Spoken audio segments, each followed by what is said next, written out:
Good, happy Sunday evening. I'm Riley King, and welcome to this Sunday evening edition of the Riley King Newscast, right here on the Riley King Network. We have a lot of news to get to this Sunday evening, so let's begin. First up, take a look at, this.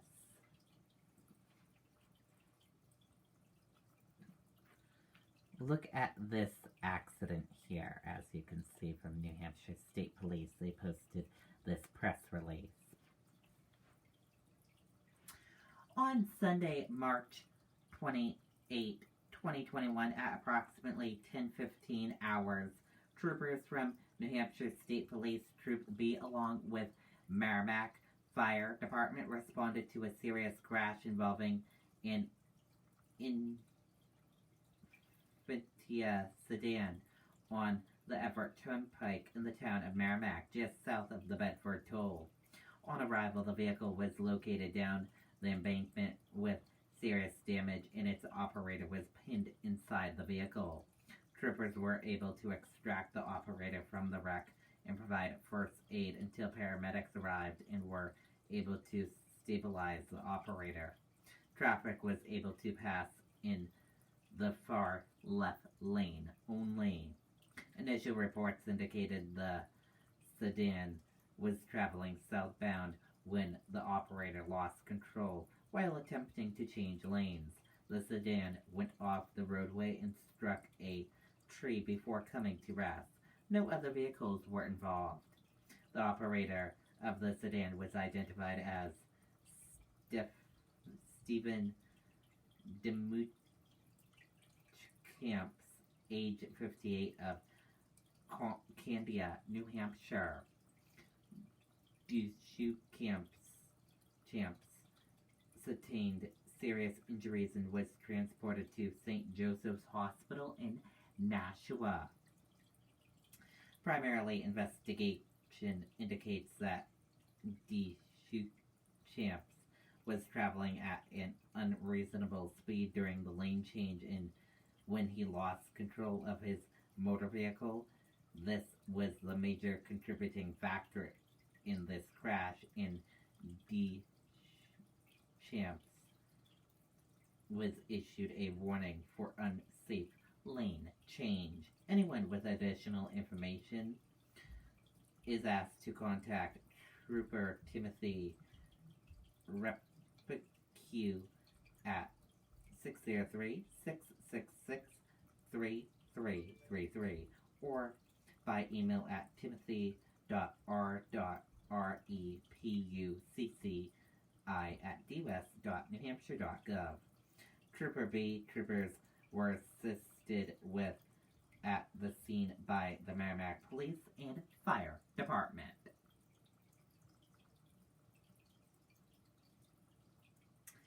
And it's been a gray and yucky day out all day with rain and heavy rain and strong winds on its way. With more on that, let's go to meteorologist Haley LaPointe with a weather forecast.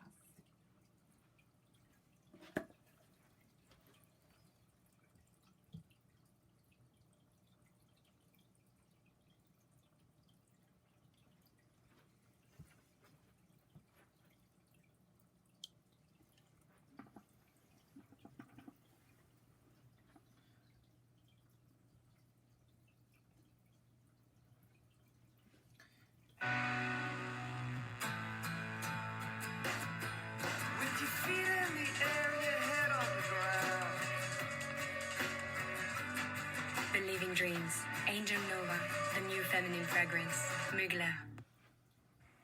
I'm meteorologist Haley LaPointe. Here's an update on your forecast. Some active weather coming through in the next 24 hours. We get rain And also some damaging gusty winds a possibility as this next storm system moves through, and then following it as well.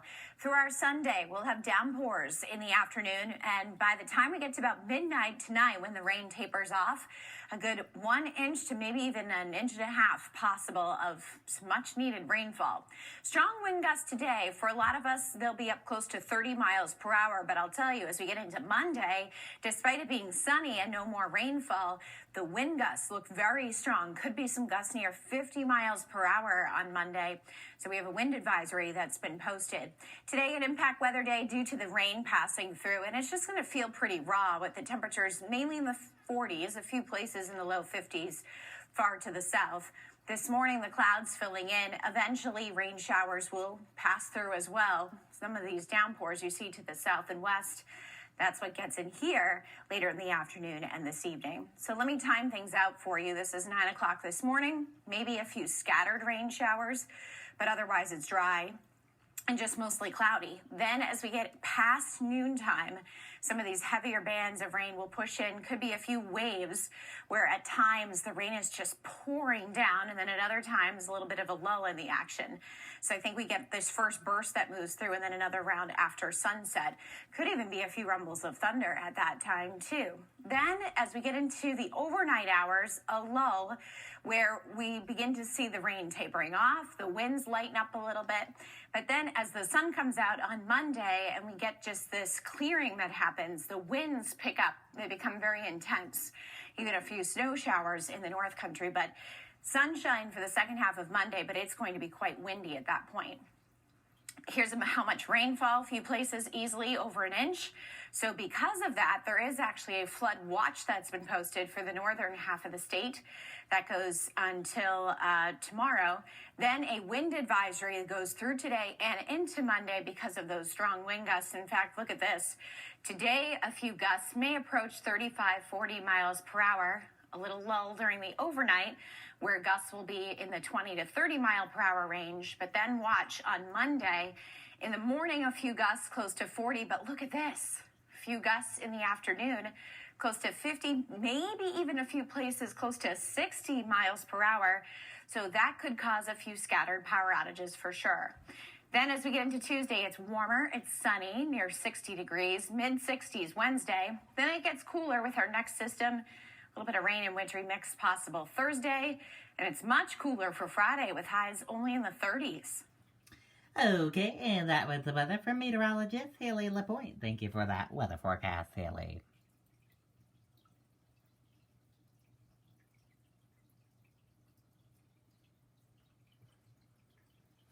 Barnstead firefighters received training on how to rescue horses and other large animals. Let's take a listen to that video from WMUR News 9.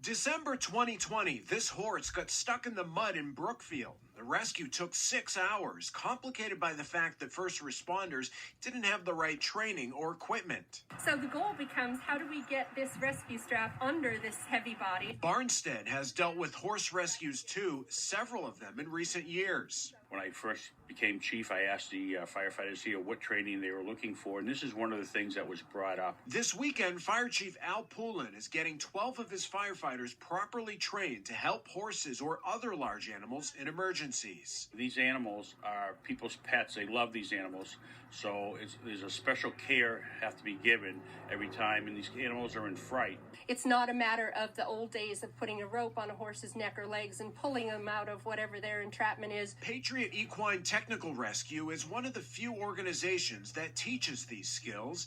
Using a 650-pound horse mannequin, Catherine Dwyer shows the proper placement points to rescue the animal while minimizing chance of injury for everyone involved. If there was equipment and a trained team available in the area that could respond with veterinarians, huge benefit to the animals. And that's what Chief Poulin hopes to do.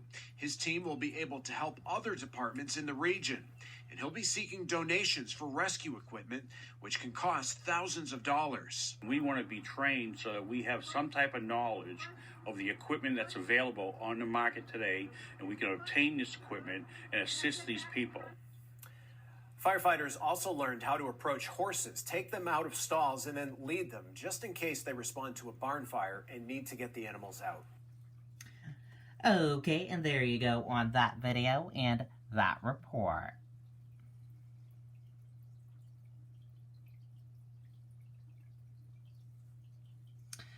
Car and Truck Show. Bash for Nash, a fundraiser for child's cancer treatment. Let's take a listen to that video from WMUR News 9. What is there not to love about Franklin Pierce? The Pierce Promise New Hampshire Scholarship Program is new at Franklin Pierce for high school. Just before Christmas, Matt Rogers and his wife noticed something was off with their 8-year-old son, Nash. We noticed Nash had a stumbling problem. We noticed he had some stability issues. One of his eyes had started to turn in.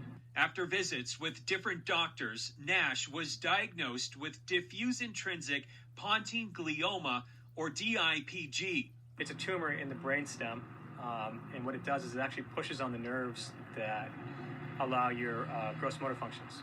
Because of its location in the brain, Nash's cancer is inoperable. The news was a blow to the Rogers family. The prognosis isn't good. So kind of in a tough spot. I can't imagine what the family's going through. Jim Michaud heard of Nash's story through his hairdresser, who is Nash's aunt. When I met Nash for the first time, he was surrounded by cars and trucks, and that's what I love too. And I said, Nash, so you like cars and trucks, huh? And he said, dude, I'm named after a car. I'm a car guy. And that sparked an idea.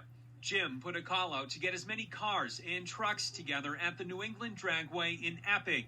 It's where Nash and his dad spent many Sundays together watching meets. And we thought, why not, add a fundraiser into it? Jim says he thought maybe he could get a group together for today's event, but he had no idea it would turn into such a massive showing of support. We had the racing community here. We had the muscle car community here. We had the Jeep clubs. We had motorcycle clubs, and it was really special.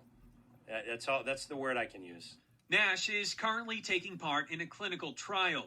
His family says DIPG affects 200 to 400 children between the ages of 3 and 10 every year in the United States. Money raised at the fundraiser will not only help Nash with his treatments, but other kids who are also battling childhood cancer. To show up and have this was just it's emotional. It was emotional. In Epping, I'm Tim Callery, WMUR News 9. Okay, and there you go on that video and that report.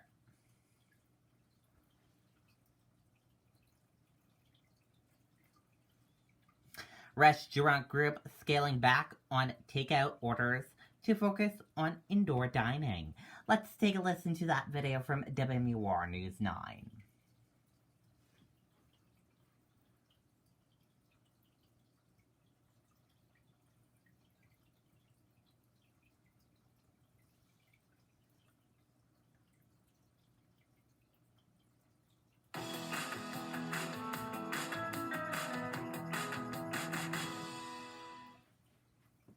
Since the pandemic began, takeout orders have tripled for restaurants like Copper Door, Cactus Jack's, and T-Bones. But now more people are dining in person too, and the group that owns those restaurants says that many orders is overwhelming.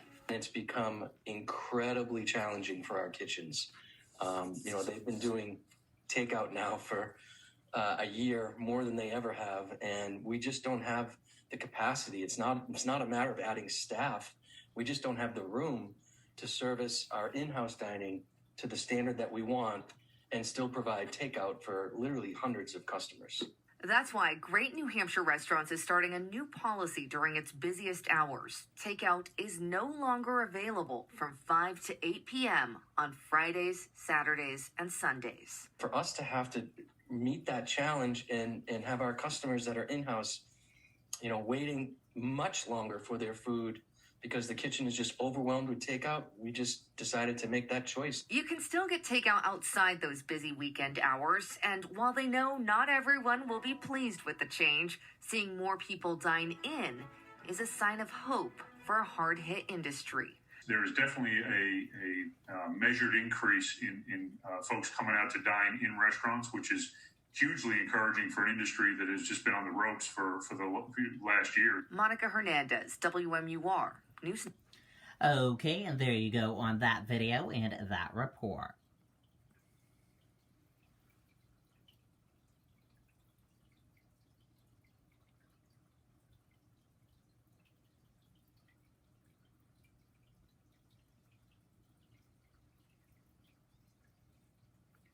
Former Minnesota officer will face a trial next week for the death of George Floyd.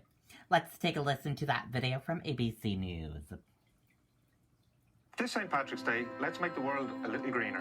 Whiskey needs trees, so does the world. So here's the deal. Trial of Derek Chauvin, the former Minneapolis police officer, is charged with killing George Floyd last year. That death, that sparked a summer of protests across the U.S. Opening statements are set for tomorrow, and ABC's Kenneth Moten joins us with more on that. Kenneth, good morning. Good morning, Whit. Some are calling it the trial of the century, sparked by a deadly police encounter that obviously sparked a lot of anger and ignited a racial reckoning. The world has seen this video over and over again, and tomorrow it will be at the center of the trial of Derek Chauvin, who faces charges of manslaughter, second-degree murder, and third-degree murder. The former Minneapolis police officer seen kneeling on George Floyd's neck for 9 minutes. The black man handcuffed and face down in the street. Police originally called to that scene because Floyd was suspected of passing a counterfeit $20 bill. Floyd's death on May 25th set off protests and rioting in Minneapolis, and that outrage over police brutality against black people spread across this country. Chauvin and 3 other officers at the scene were fired. Those 3 pleaded not guilty to lesser charges and are set to go on trial in August. Tomorrow, 14 jurors are expected to be seated. That number includes alternates. Of the 14, 8 are white, 6 are people of color, and they'll begin listening to opening statements. Prosecutors are expected to lay out what they consider the improper restraint of George Floyd. Chauvin's defense will try to create doubt about the cause of Floyd's death. This trial could last a month. Strict COVID protocols will also be in place tomorrow, so this will be a trial like we've never seen before, Dan. History playing out in that courtroom. Kenneth Moten, thank you so much. Well, hey there, GMA fans. Okay, and there you go on that video and that report. Thank you for joining us for this evening edition of the Riley King Newscast right here on the Riley King Network. Have a great evening. See you back here tomorrow for another newscast. I'll have a news report coming up in a little bit. Good night and goodbye.